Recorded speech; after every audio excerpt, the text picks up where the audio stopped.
আমি আর বোবো লন্ডনের রাস্তায় দুজনে এলোমেলো ঘুরছি, একদম এলোমেলো, কোথাও গন্তব্য নেই আপাতত।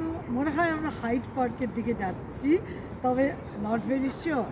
আর আজকের আবহাওয়াটা দুর্দান্ত, অপূর্ব, সারাদিন ঝকঝকে রোদ ছিল, এক ফোঁটা বৃষ্টি হয়নি, যেটা লন্ডনের জন্য ভীষণ রেয়ার একটা আবহাওয়া। এবং এখন কনকনে ঠান্ডা পড়ছে, যদিও আকাশে আলো দেখছেন এখন 7টা বাজে, কিন্তু একদম এরকম 8টা অবধি থাকবে আলো।